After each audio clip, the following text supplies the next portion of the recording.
You're watching The Breakfast Club. Yep, it's the world's most dangerous morning show, The Breakfast Club. Charlamagne the God, Angela Yee. I don't know where the hell DJ Envy went, but we got my man in here, North Carolina's own rapper Big Pooh. What's up, my brother? Man, thank y'all for having me, man. Yes, sir. I was listening to RPM yesterday when I was in the gym. You haven't dropped a project in a minute, right? Like 3 years? 2.5. 2.5? 2.5. Okay. Yeah. Been managing, man. All right. Yeah, I stepped into the management game. I got an artist, Luke, who's on Dreamville. I got a singer-songwriter, Black Soul, who co-wrote Mansa Musa on Anderson .Paak's new project. Okay. And then I have a producer, Praise, who just dropped a project with Torre. So that was why the weight was, just because you stepped back? Yeah. Okay. I had to go, focus on that for a little bit. Being a manager is hard work, man. I always feel like that's putting somebody's life ahead of yours.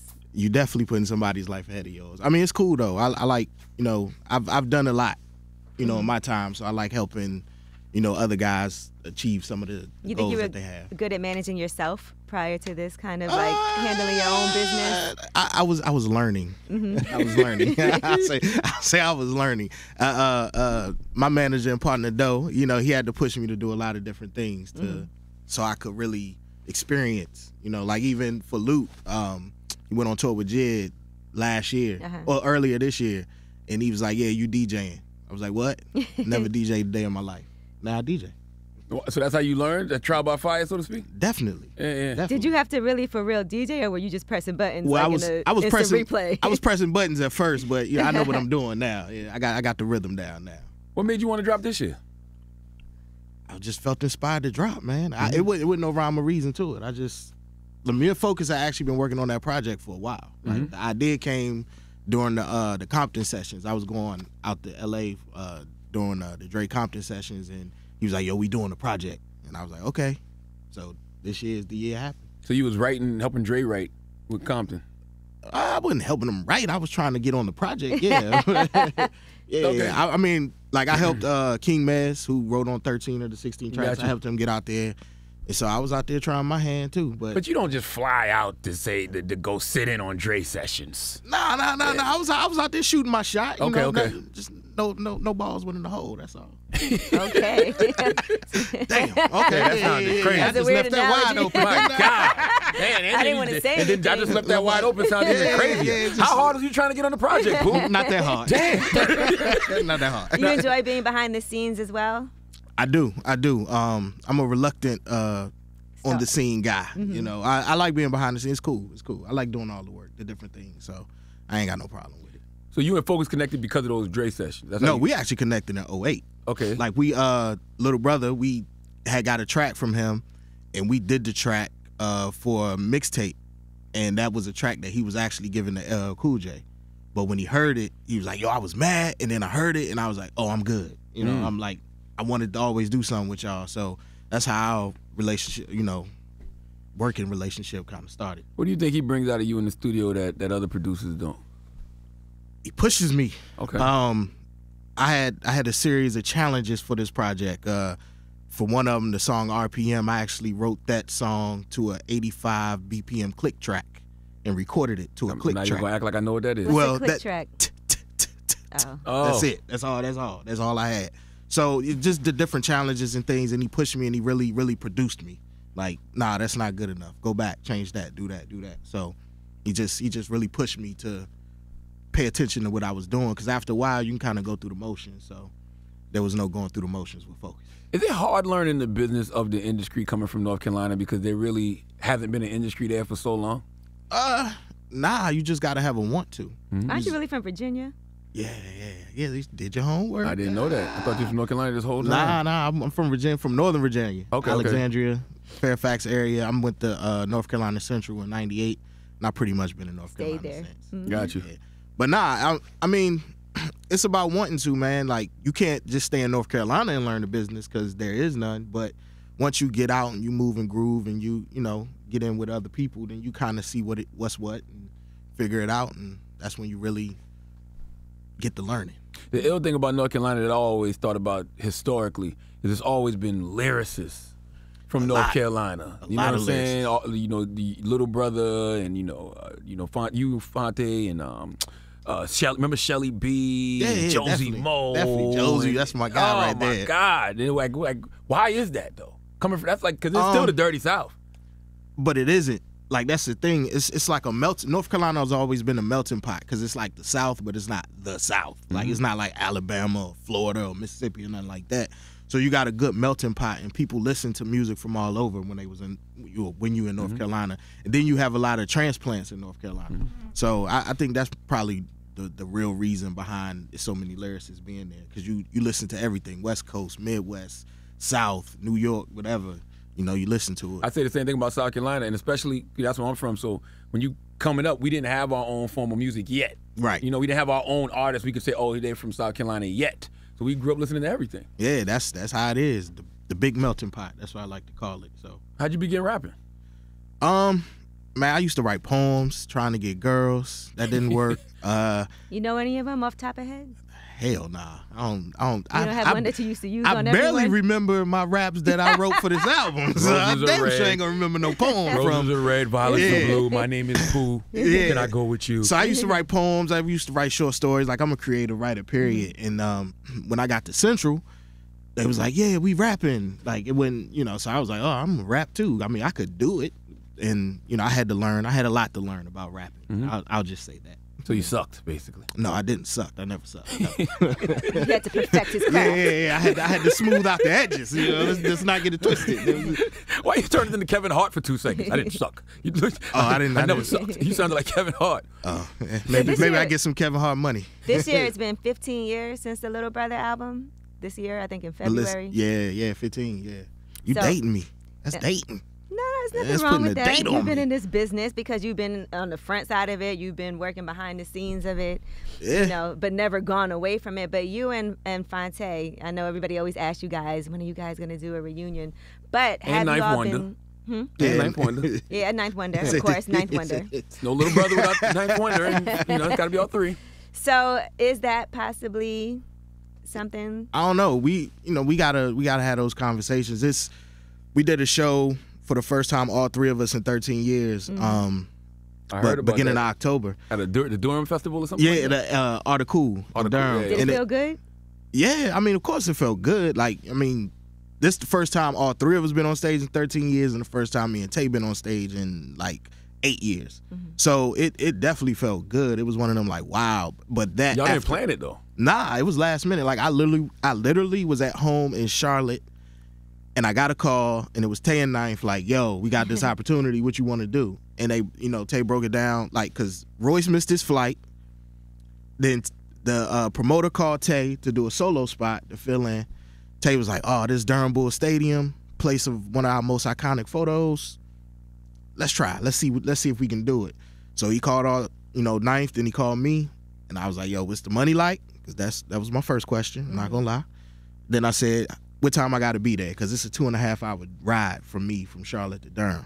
He said, you got till 8. It was 4:30. I grabbed some clothes out the closet, hopped in the car. Pew. Have y'all been staying in contact with each other since then at all? Oh, yeah. I mean, we was talking before then. That's the thing. Like, people didn't know, like, because we wasn't coming out making music, but we had all been in contact before that, like years before that, just building that brotherhood back, because it was a period of time when none of us were speaking to each other. Right. So it wasn't a beef like, yo, man, I know we beefing, but yo, come get this money. It was already... It wasn't even no beef, like, real talk. I mean, beef is, you don't get over beef easy, like, real beef. Like, it was all of us needed to mature. I'll say that. We all needed to mature in our communication and other things. And so, me and Tay been talking for like 3 years, like back talking. Me and Ninth been back talking since like 2014 or something like that. So it was more of a, hey, what's up? Yeah, I know we normally call and talk about families and kids and all that, but yo, got this bag out here. You want to go get it? And so I was like, let's go get it. So that forced us to start having conversations that we didn't have prior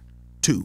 To discuss basically why y'all had a falling out? Nah, not them. We've been did that. Okay. To discuss if we're going to do anything else other than that one show. And how's that discussion looking? We'll see. So why not get Fonte on the RPM album? I get a track Ninth from Wonder. Ninth. Well, no track from Ninth because it's produced all by Focus. Okay, so it was okay. Yeah, What do they call that? A specialty project? Nah, I've been doing that for the last couple of years, just Yeah. one producer projects. Gotcha. No track from Tay. Tay actually, he was supposed to, And I was waiting on the track, and then he ended up getting busy. Like, he do a lot of voiceover work and things like that, and got to fly out to New York to do stuff with Quest. So he just got busy, and I had a deadline. And I was like, yo, okay, I'll catch you on something next time. Like, I mean, because with me and Tay, it was never really a big, like, oh, I got to have him on my album. Like, even when we were rocking together, if you go back, it wasn't like he was always on my album. So, yeah. So y'all got a good relationship today, Fonte and Knight. Those my brothers, man. What was the initial fallout? Was it anything serious? Or y'all got to wait till the Little Brother documentary? Got to wait till the documentary, man. Okay. Now, the RPM project, it feels like a compilation album a little bit. Like you're trying to introduce a lot of people. I always introduce people, man. That's my thing. I like to introduce young people. I got a new cat on there, Kills Amari. He from Atlanta, reside in North Carolina, so he working on. He just put out a project. My artist Black Soul is on there. That's the guy who wrote on Anderson .Paak record. He's on the Who Are They record. Yes, he's on the Who Are. That's my favorite record on there too. I like Who Are They. I like those last three a lot. Burn. Is it Getaway? No, Getaway. Yeah, Getaway and Who Are They? Yeah. Those that's a nice little groove right there. Yeah. So C.S. Armstrong, he's actually. I didn't even know. I actually met him before. He was running with Knife some years back. He was going under another name. But very talented, bluesy voice, worked out perfect. And then Coco Sarah, she's actually with Anderson .Paak now. She's in the Free National. So just trying to I like giving people a look, man. That's my thing. I like, giving them a platform they may not have, or, just so they can get that look and hopefully go on to do some good things. But it's rapper Pooh music, so it's like it's still mine. It's the label, it's still mine now. You still get me now. Yeah. But I mean, just sharing that light though, it was it worked. Like, it's not unnecessary features on there. Like, they all worked for a specific purpose. It's like Tay always say it's like you casting the role in the movie, and they all fit the part that they was asked to play. Is it hard to be a solo artist when you're from a group? It was. It was, okay. In the beginning, it was. Not now. I mean, I'm used to it now. Yeah, but in the beginning, that shit was tough, man, because you're used to only doing one verse, only doing a part of something, and now you have to be the whole of something. So it was an adjustment period for me. But I mean, now it's, I can do it with my eyes closed. Now, you said you've been working on RPM of Focus for a while. How long did it take for you to complete this project? Probably a full year and a half, maybe. But we got songs that we started in like 2014 that didn't, obviously didn't make the project. Did you use any of that stuff? Like, that was that old? Nah. Okay. I didn't use any. All this stuff is from the past year and a half. Do you think people have an unrealistic expectation for how long quality music should take to be made in this era? Yeah, because this is the fast food industry now. It's McDonald's and Wendy's and, but I mean, truly, honestly, people don't know how long, because now people record at insane, they just be recording 50, 60 tracks, and then they'll pluck 12 here and then 10 there. And then they could put it out the next day. And then put it out whenever. And, for me, I just like creating whole bodies of work. So I just take the time that needs to be taken for the project. Now, once I finish, I exhaust all of the ideas for the project, then it's over. But I take the time necessary. Can you change? You think you can change listeners' habits? Meaning that I think that sometimes artists feel like they got to produce music so fast because people consume music so fast. Do you feel like you can change listeners' habits? People that listen to me, not in general. I mean, people just go with whatever the trend is. You know what I'm saying? The listening trend is, and right now is, you bombarded every Friday with 15, 20 albums. You gotta have songs out. A project out every 3 to 6 months, or people gonna forget about you. But those that really rock with you when you build your core audience, brick by brick, those people if it take you a year, they're gonna be there when that year's over. If it take you 2 years, they're gonna be there when them 2 years over. I mean, look at like Kendrick. Like, he put out a record every 2 years or something like that. He'll do some features, but it's not like he's giving you whole bodies of work every 6 to 9 months. About 3 or 4 months, they be saying Kendrick fell off. But until he put that project out again. That's how I go. Oh man, he ain't doing it no more. He ain't popping no more. New Kendrick. You worked with Kendrick for a long time also. Did you anticipate him getting as big as he has? Nah, I ain't gonna lie. I mean, I always thought he was talented. They all talented, but me and my manager Doe, when we first went out there, J-Rock was signed to Warner, and Follow Me Home. Yeah, it was before that project. And then was it Follow Me? It was before that project, I think. So he was signed to Warner, and Kendrick had just signed over there, and they had just signed Ab Soul. Schoolboy wasn't even in the picture yet. and we were sitting in the studio out at Top's crib where he got the studio, and then we listening to records, and he playing Ab-Soul records, and me and Dope both was like, yo, he's out of here. Everybody said like, that was the best lyricist. He's out of here. And then it ended up being, then all of a sudden you see Kendrick just explode, and you like, oh shit. Like I knew he was talented, but I didn't see that coming. Like that was something, like it was just like, oh shit. Like I didn't know that was gonna happen. And then labels like TDE aren't supposed to be popping in this era. Why not? Because they're real hip hop. Like they are. I mean, what the game is supposed to be. Yeah, but this is the confusion people get. Yes, lyrics matter. Lyricists matter.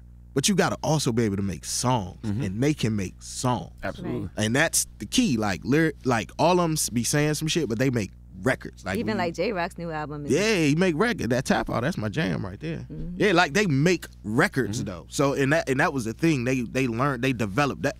They had development.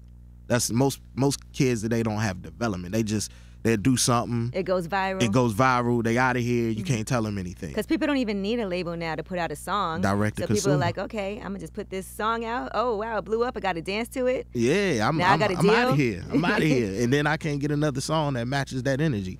But when you develop properly, then you'll always be able to top what you did the last time. So what about you as a manager when you're trying to tell these artists to develop and they're like, nah, man, I'm about to drop this and heat, to be son. patient, because sometimes it's hard to be patient. I'm putting this on SoundCloud now. Hey, patience is the key.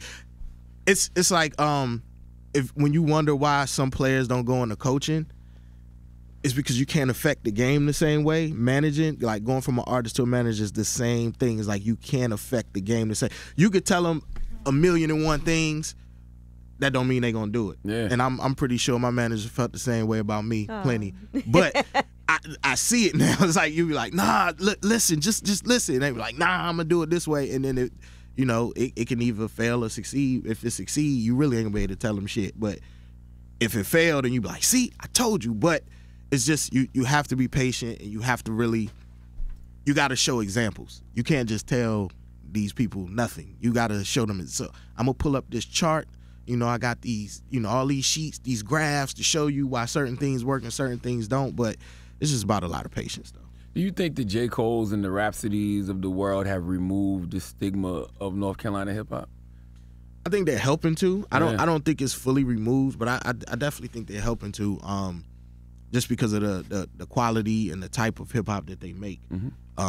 The thing with Cole is, and he's starting to really, re-immerse himself back into North Carolina, but a lot of people still associate him with New York because that's where he got started. Obviously was signed to Jay-Z, but I do think the stigma is, people starting to seek and come there for things other than what they typically associated with, the South, the music with the South.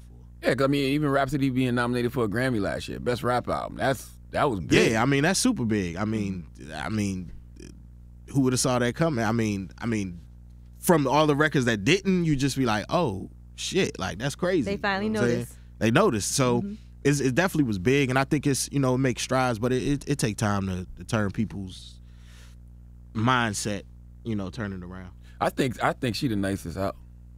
Like period. In the game. I ain't talking about no women rap. I'm talking about rap. Okay. Period. Okay. That's my opinion. I'm throwing that out. I mean, of course. Yeah. Of course. Yeah. How has social media, you think, affected you? Because obviously when you first came out, there was none. And now... See, you putting the date on me again. Pooh, You putting it like I'm a dinosaur or some shit. We had message boards, yo. MySpace. When we all... No. So social media... College Connection. I'm talking about like Twitter, Black Instagram. Planet. Me Hente. We had all that. For all of us, when we first started in our careers, it wasn't social media. That ain't true. Affects... Nah, not like now. Charlamagne, No. You wasn't tweeting on Wendy Williams. I wasn't. Yes, I was. You know how old Twitter is? In the beginning of it. Yes, Twitter is 10 years old. It's just everybody wasn't on it yet. Like Murs is the first person who put me on to Twitter. Because I remember when I got on Twitter, and I put a lot of people on Twitter as well when I first started at Sirius. Yeah, Murs put me. We was on tour, and he was like, "Yeah, this for my Twitter," and we was like, "What? The fuck is Twitter?" See, and we was on it after that. Twitter started in 2006. Yeah, but a lot of people weren't on it because when Twitter first started, we were still on MySpace.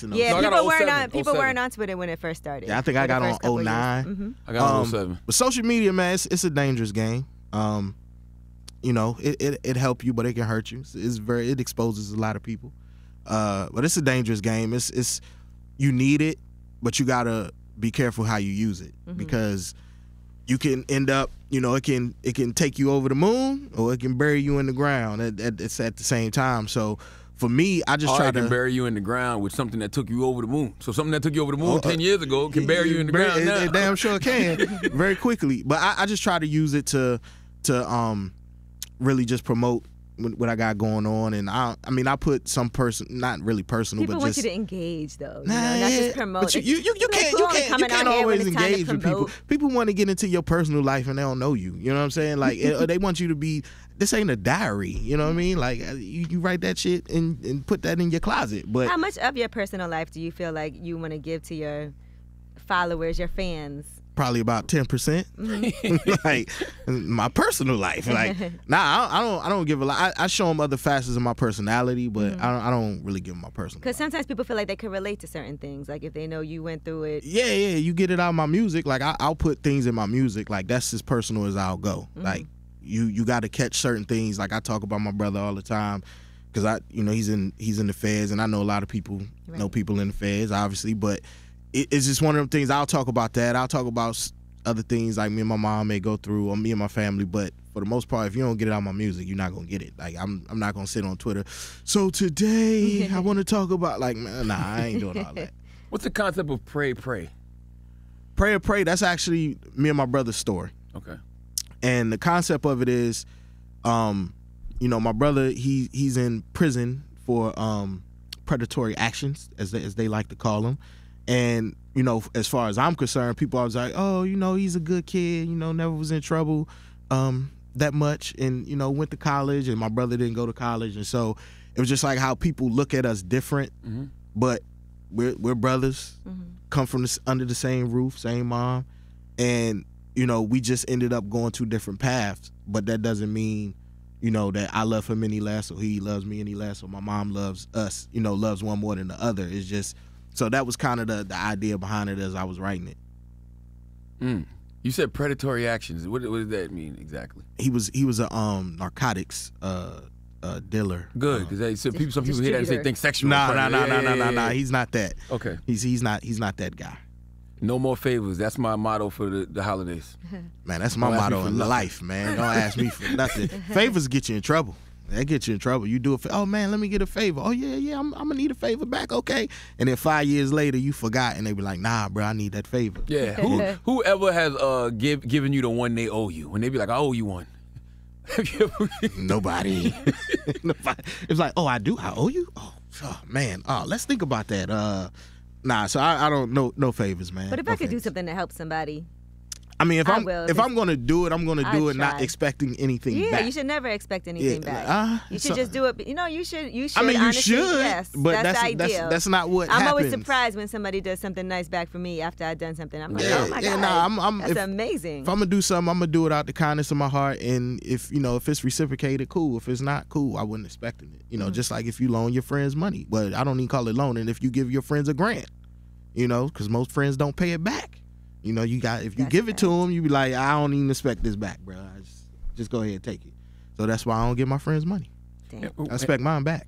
and roses with Ab Live. Where'd you find Ab Live at? Man, Ab Live.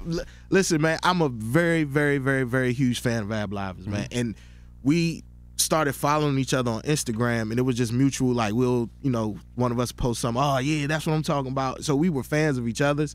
So when I got that joint, I was just going through it. I was like, man, I don't want to write two verses. I'm gonna get somebody else on it. And I got to hear the voice on the record before I actually ask them. And so when I said, I think Ab Live will sound real good on this. So I just hit him on Twitter. I was like, yo, I got this joint. Once you jump on it, Focus did it. He was like, oh, say less, send it. 2 days later, I had it in my inbox. Wow. And I was like, yo, you smoked this joint. And it was. I haven't heard of Ab Live since the Re-Up Gang probably compilation. Yeah, man. I know he do a lot of things on the low, but I definitely wanted people to hear his voice and get re-familiar with him. Not that my getting on a rapper Pooh record is bigger than getting on a Pusha T record at this moment in time. But still, it's like people a lot of people's like, damn, where you find him at? Just like you just did. Yeah. So it was dope for people to hear him again. And that's a Virginia thing too, kinda. I mean, he's from Philly, but God damn! Why see how many people? I'm confused. yeah, nah, he Why from I thought Philly, that man. was from Virginia all these Because he years. ran with the re-up gang. Yeah, He ran yeah. with the Thornton boys, but nah, he from Philly. Now, you said before that there was a period of time that you weren't in a great space creatively. Yeah, What was going on? You just man, I was ready to throw in the towel because you just like I had got to that point. Little Brother was done, and that was my artistic life for like 7 straight years. Was Little Brother. I pushed everything to the side for Little Brother. So when I started doing my thing, and I'm not getting the same looks and the same, things that was happening with Little Brother is not happening to me personally, then you just like, yo, what am I doing this for? Like, the numbers aren't the same. I'm not going on the road the same. What are you doing this for? So you just, like, your mind start playing tricks on you, and then that's when I really had to take a step back and just get re-inspired again. Like, it's make music just to make music again, because I was making it for the purpose of I want people to like me. I want people need to book me for these shows. They need to do it, and that's the wrong way to go about creating music. So I had to really just step back, and that's what managing actually helped me. It helped me rejuvenate, my love for music again, my love for creating music again. So just stepping back and really assessing my situation and then doing other things allowed me to get re-inspired to create again. Do you ever get discouraged when you first started putting out, like, a solo rapper, Big Pooh music, and the reception wasn't what you thought it was gonna be? Or in the beginning, hell yeah, most definitely. Because, like I said, I saw how people loved Little Brother, right? And then my first solo album, Sleepers, came out in 2005, but that was also the same year we released Chillin' Circle 1.5, which hit. That was also the same year when we released The Minstrel Show. So I didn't end up doing really anything for my record. It was about Little Brother. I just set that to the side, went straight. And so because I never took the time to really nurture my solo career as we were going, it was almost like I had to start over again when Little Brother was over. And then, so when Little Brother's over, it's like, yeah, you cool, but man, can we just get another Little Brother record? Yeah. Man, can we just get another Little Brother? And so you started getting that, and that shit started to frustrate you. And then, like I said, all of us have our own fans. Like, we share Little Brother fans, but for what we all do individually, we all have our own fans.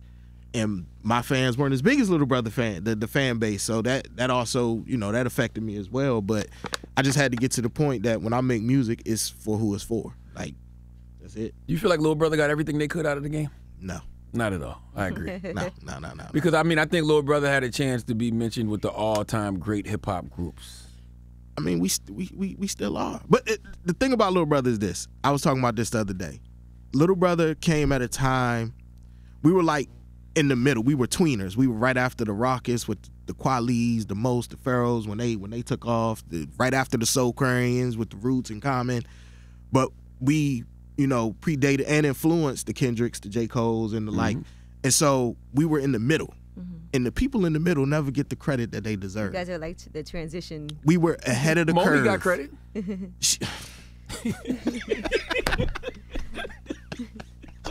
He just threw that one in there, okay. But we were ahead of the curve, and when you're ahead of the curve, you normally don't get to reap the rewards of the people that's benefiting from the curve. And we stopped right when I think we would have really started reaping some of the rewards and benefits. Like, that's when we kind of cut it off. And it was this weird time because, like, the South was on the come up, so when they see Little Brother in North Carolina, they expect you to sound a certain way. They expected something to hear like P.D. Pablo. Yeah, or where the something. dancing at? Yeah, you know we ain't had none of that. When we had some jams you could two-step to, but you wouldn't all that shugging, we ain't had no dances though. So what do you want this project to do? Man, I just wanted to touch as many people as possible, man.